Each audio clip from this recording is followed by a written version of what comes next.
हाय दोस्तों, good mornings. Welcome to DPQ's study channel. आज मैं प्रश्नावली 7.3 का प्रश्न नंबर 11 के बारे में बात करूंगी। प्रश्न नंबर 11 देखिए क्या दे रखा है यहाँ पर कि बिंदुओं A -2,2 और B 2,8 को जोड़ने वाले रेखाखंड AB को 4 बराबर भागों में विभाजित करने वाले बिंदुओं के निर्देशांक ज्ञात कीजिए। यानी AB जो हमारी AB एक निर्देशांक दे रखा हुआ है, इनके बीच में 4 भाग बनाना है, हमें 4 पार्ट डिवाइड करना है और चारों पार्ट्स के हमें क्या करना है, निर्देशांक ज्ञात करना है।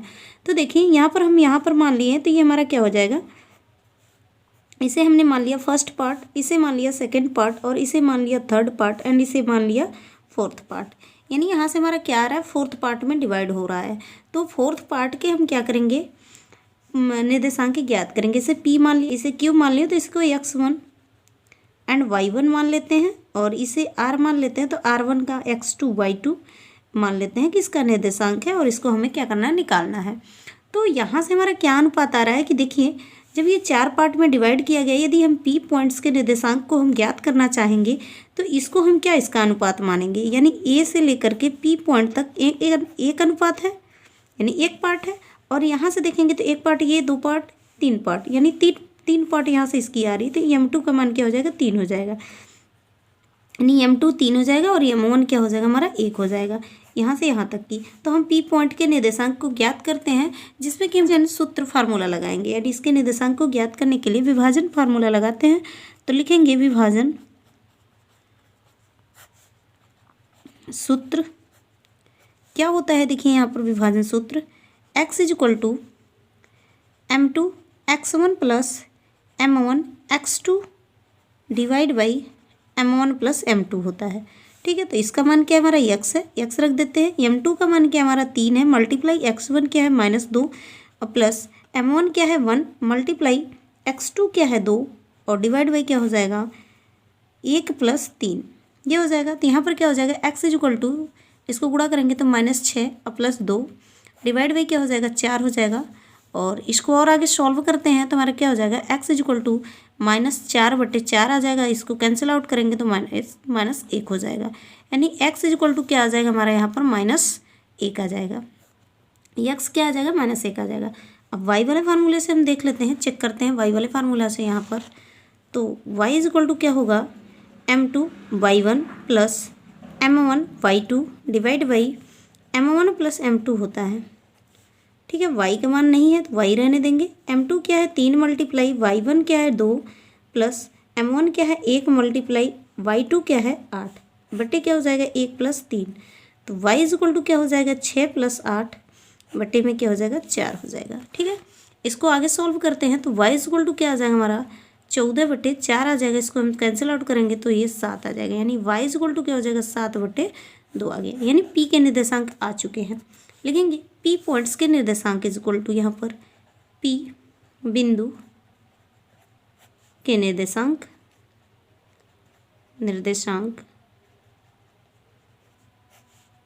x, y था तो क्या आ जाएगा हमारा यहाँ पर x का मान -1 है = y का मान 7/2 आ गया। ये हमारा क्या हो गया, P पॉइंट्स के निर्देशांक आ गए, यानी पहले पार्ट्स के। दूसरे पार्ट्स की बात करते हैं यहाँ पर। यानी यहाँ से हमारा क्या हो जाएगा, ये पॉइंट्स था तो ये A था एंड ये V था। दूसरा पॉइंट हमारा Q था, ठीक है, जिसको हम माने थे X1 Y1। ठीक है, और इसका निर्देशांक हमारा क्या था, -2,2 और इसका 2,8 था। ठीक है, तो चलिए लिखते हैं विभाजन सूत्र से। विभाजन सूत्र से क्या हो जाएगा कि Q बिंदु का निर्देशांक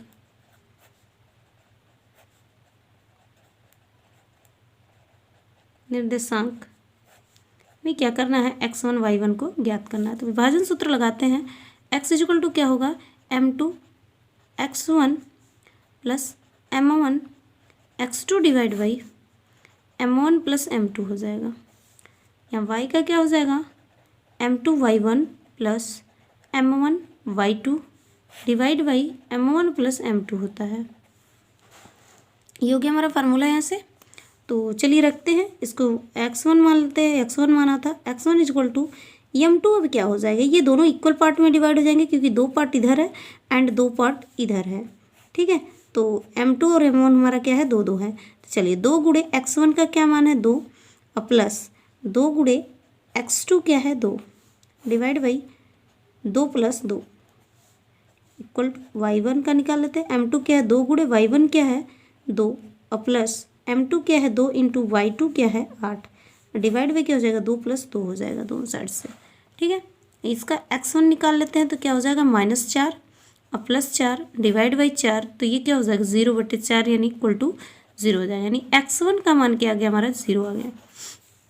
यहाँ y का मान निकालते हैं तो y का मान क्या हो जाएगा, 4 + 16/4, इसको ऐड कर देंगे तो 20/4 आ जाएगा, इसको काटेंगे तो क्या हो जाएगा, 5, यानी y इक्वल टू क्या आ गया हमारा, 5 आ गया।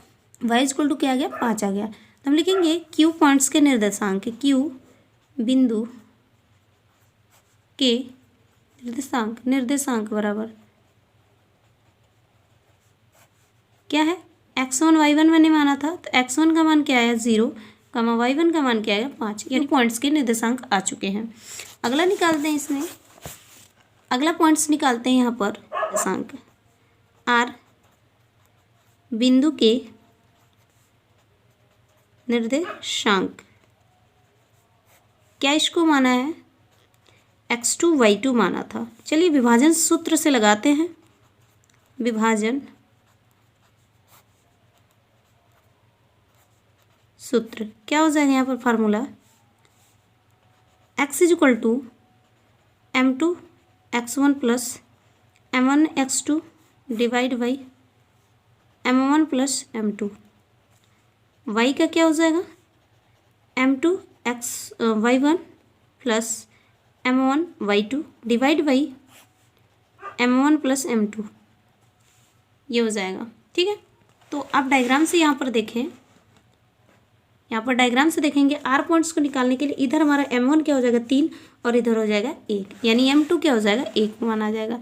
तो चलिए इसको हम लगाते हैं, तो x इज इक्वल टू क्या हो जाएगा, m2 क्या हो जाएगा हमारा 1 गुणे x1 क्या है -2, और प्लस m1 क्या है 3 गुणे x2 क्या है 2, बटे कितना हो जाएगा, 3 + 1 हो जाएगा। तो यहाँ से इसको हम करेंगे तो x1 का मान क्या आ जाएगा यहाँ पर -2 और +6 और डिवाइड बाई 4 x,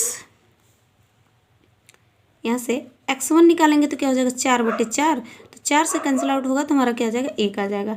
तो x1 का मान क्या आ गया, 1 आ गया, ठीक है। यहाँ से x1 का मान क्या आ गया, 1 आ गया। y का निकालते हैं तो y1 का मान क्या हो जाएगा, यहाँ पर देखिए m2 क्या है हमारा 1 गुणे y1 क्या है, m2 क्या है 3 गुणे y2 क्या है 8, बटे कितना हो जाएगा, 3 + 1, यहाँ y इज इक्वल टू क्या हो जाएगा, 2 + 8 × 24 बटे कितना आ जाएगा, 4, इन दोनों को जोड़ देंगे तो क्या हो जाएगा, 26/4 आ जाएगा। तो y इज इक्वल टू क्या हो जाएगा, 13/2, यानी इसको हम काट देंगे 2 से, यहाँ 13 आ जाएगा, 13/2 आ गया। यानी हम लिख सकते हैं यहाँ पर कि r का निर्देशांक क्या है, x2, y2 था। तो क्या आ जाएगा हमारे यहाँ पर, x2 का मान 1 आया है, y2 का मान आया है 13/2, ये हो गया हमारा r का निर्देशांक। आप स्क्रीनशॉट लेना चाहते हैं तो स्क्रीनशॉट ले सकते हैं।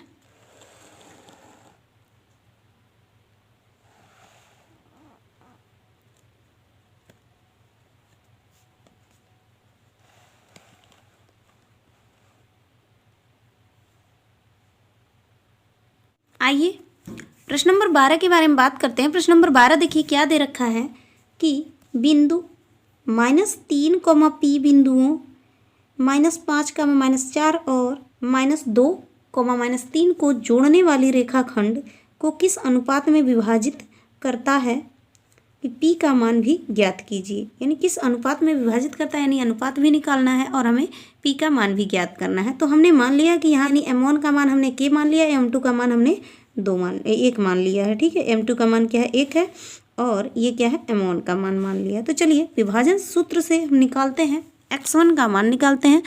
तो x1 हमारा क्या दे रखा है, देखिए -3 दिया हुआ है। x1 यहाँ पर देखिए क्या दे रखा है हमारा, -3 दिया हुआ है। तो चलिए -3 और m2 क्या है, देखिए m2 1 है, गुणे x1 का क्या मान है -5 और प्लस m1 क्या है k है, इंटू x2 क्या है हमारा -2 है।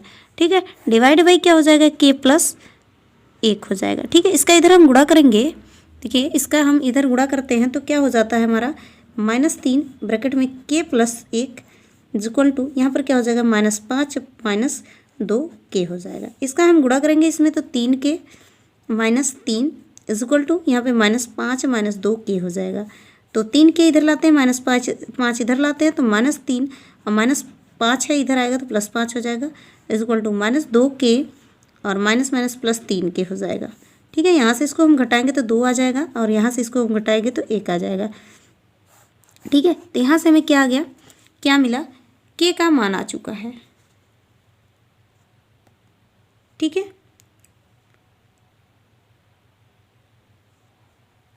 यहाँ से देखिए यानी 3 का हमने गुणा किया, इसमें 3 आया तो यहाँ पर भी हमारा 3 आ जाएगा।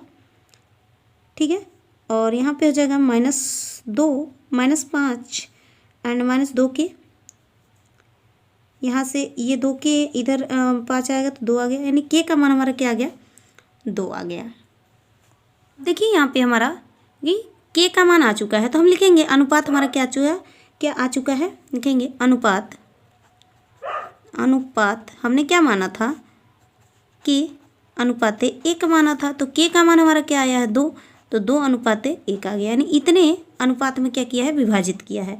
अब हमें क्या निकालना है, p का मान निकालना है तो y बराबर निकालते हैं यहाँ पे, तो y इक्वल टू हमारा क्या हो जाएगा, यहाँ पर मान देखिए तो m2 क्या है, k है, m2 क्या है 1 है, गुणे y1 क्या है -4 और प्लस m2 क्या है k, m1 क्या है k इंटू y2 क्या है 3 है, डिवाइड बाई क्या हो जाएगा k प्लस 1 हो जाएगा।